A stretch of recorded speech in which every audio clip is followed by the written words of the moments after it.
अस्सलाम वालेकुम student. Class 10 chapter 3 हमने स्टार्ट किया हुआ है और आज की एक्सरसाइज में हम देखेंगे short question answer. Short question answer बहुत ही सिंपल से हैं। मैंने बहुत ही सिंपल वर्डिंग इस्तेमाल की है और उम्मीद करता हूं कि आपको अच्छी तरह समझ आ जाएगा। हाँ, इसमें कोई गलतियां हों तो आप मुझे ज़रूर बताया करें कॉमेंट्स में कि सर आपकी ये गलती है। हम वीडियो को तो नहीं एडिट कर सकते मगर जो नीचे पीडीएफ की फाइल में डिस्क्रिप्शन में दी होती है उसको मैं एडिट कर सकता हूं ताकि जब आप वहां से डाउनलोड करें तो आपको चीज करेक्ट मिले। ओवरऑल द क्वेश्चन क्या कहता है, given example where back end and development may not be required and all of the functionality are handled by the front end. अब क्या जी, basic quiz application using only HTML CSS and JavaScript is an example where no back end is needed. The question, option and answer can be stored directly in the front-end code. JavaScript handles the logic and show the result instantly without connecting to any server or database. यानी कि आपने कोई ऐसी website बनानी थी, example देनी थी जिसमें बैकएंड का रोल कोई ना हो। बैकएंड क्या होता है, बेसिकली कोई सर्वर पे आपने कोई स्टोर किया हुआ है या डेटाबेस बनाया हुआ है, वहां से फैच होके आ रहा है रिकॉर्ड करके। तो ये हमने कहा था कि कोई एप्लीकेशन जैसी होती है, ठीक है, उसमें हमें बैकएंड की जरूरत नहीं होती। हम जावास्क्रिप्ट के ही जरिए से जो लॉजिक्स हैं, जो यस नो वाले जो भी इसके होंगे क्वेश्चन आंसर होंगे, वो हम स्टोर करके हैंडल करा सकते हैं, मतलब डिस्प्ले करा सकते हैं। हमें बैकएंड की जरूरत नहीं होगी। तो ये आपसे इस तरह से एग्जांपल मांग रहा था कि आप बताओ कोई एक ऐसी एग्जांपल जिसमें फ्रंट एंड हो, बैकएंड की जरूरत ना हो, डेवलप करने की जरूरत ना हो, आपको बनाने की जरूरत ना हो।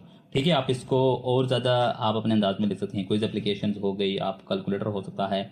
ठीक है, क्वेश्चन नंबर 2 था what are the TDTH and TR tag used for, explain with the help of example. ठीक है, यहाँ पे क्या, these tags are used to create tables in HTML. TR stand for table row, table header, table data हो गया।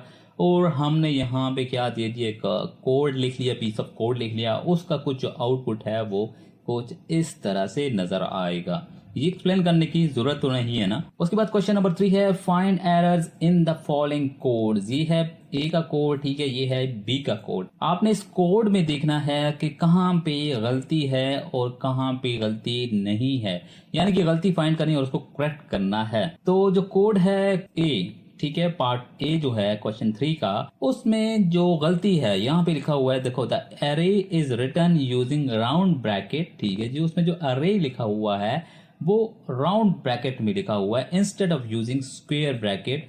The created a problem because it is not a valid JavaScript. ठीक है जी। उसके बाद बी में जो गलती है, this line try to assign multiple values without using an array which is a syntax error. The value must be insert square bracket to form an अरे।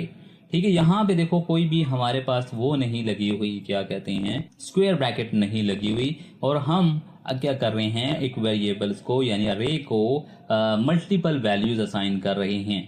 तो ये यहाँ पे ये गलती थी। यहाँ भी मैंने करेक्टेड लिखा हुआ है बट यहाँ पे मैंने लाइक उस कोड को वैसे ही लिख दिया है।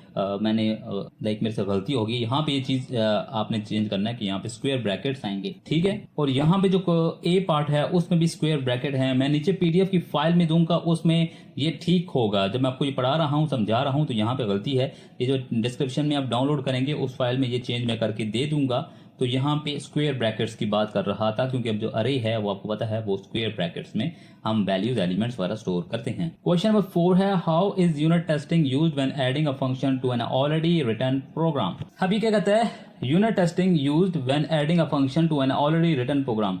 यानी कि ये क्या कहता है कि unit testing help check if a new function works properly without breaking the old code. When you add a function, you write small test called unit test to check each part of the new function. If the test passes, it means your function worked as expected. This saves the time and help find bugs earlier. इस तरह से कहता है मिसाल के तौर पर कि आपने एक प्रोग्राम बना हुआ है, ठीक है, उसमें से एक फंक्शन उठा लिया जो यहाँ पे आपने बनाया था, उसी फंक्शन को नए वाले फंक्शन में डाल दिया है, ओल्ड कोड था उसमें से वहां के अंदर। फिर आप उसको टेस्टिंग करने की जरूरत क्यों पड़ती है जब आपने एक दफा टेस्ट कर लिया है। इसमें हमने ये लिखा है, it mean your function works as expected, this save time and helps find bugs earlier if the test passes. मतलब हम उसको टेस्ट करते हैं, अगर वो टेस्ट पास हो जाता है इसका मतलब है कि हमने जो वर्क था वो काम था वो कर रहा है। इसका ये फायदा हो जाता है कि हमें गलती जो है वो पहले से मालूम हो जाती है, बाद में कोड जो है वो कॉम्प्लिकेटेड हो जाता है और हमें फिर गलती ढूंढना मसला नहीं होता। तो ये इस तरह की बात करता है। ठीक है, unit test used when adding a function to an already written program. ठीक है, उसमें अगर आप फंक्शन ऐड कर रहे हैं जिसमें पहले से लिखा हुआ है तो क्या मसला है। सो इस तरह की आप ये समझ लें, ठीक है, इस बात क्या कह रहा है। उसके बाद क्वेश्चन नंबर 5 है, इन लिस्ट 3 की डिफरेंस बिटवीन अरे एंड लिस्ट। अब अरे एंड लिस्ट में 3 डिफरेंस बताना था, जिसके लिस्ट में डाटा टाइप्स क्या है, store mix type, can store same data type, ठीक है जी। और वैसे तो ये उलट पुलट हो गया, बहरहाल ये देख लीजिएगा, ठीक है। स्लोअर फॉर लार्ज डाटा और faster for numerical option, more memory less memory, general purpose, best for numerical work, build in, और ये रिक्वायर्ड अरे। इनमें से आप 3 हैं जो भी हैं आपको आसान लगते हैं, जो आपको मेमोराइज हो जाए वो देख लीजिएगा, ठीक है। आप इसको क्या करना है, आपने ये लिस्ट कर देनी है और ये वाले जो ऑप्शन है वो आगे के कर दीजिएगा, ठीक है जी। क्वेश्चन नंबर 6 है, how are break point useful in debugging, elaborate with the help of example. Break point pause the code at a specific line while running so the programmer can check values of variables and flow. This help to find where the error is happening, ठीक है जी। Suppose your loop is not giving correct output, ठीक है जी। You can set a breakpoint inside the loop and run the program step by step. This way you can see if the loop is working properly and value each variable has at each step. बात समझ आ गई? आगे कुछ जरूरत तो नहीं है इसको एक्सप्लेन करने की, बस यही क्वेश्चन थे आपके शॉर्ट क्वेश्चन आंसर। और इनमें कोई भी कंफ्यूजन हो, जो 2 मैंने गलतियां बताई हैं इसको मैं एडिट कर लूंगा, नीचे डिस्क्रिप्शन में जो फाइल होगी वो मैं चेंज कर लूंगा। इसके अलावा कोई गलतियां हैं तो आप कमेंट्स में बता सकते हो, बजाय इसके कि आप इन्हीं गलतियों को मुझे बार बार बताओ, ठीक है।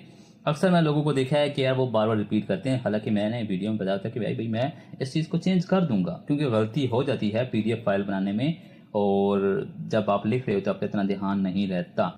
इसके लिए मैं आपसे माजरत चाहता हूँ, और वक्त देने के लिए थैंक यू।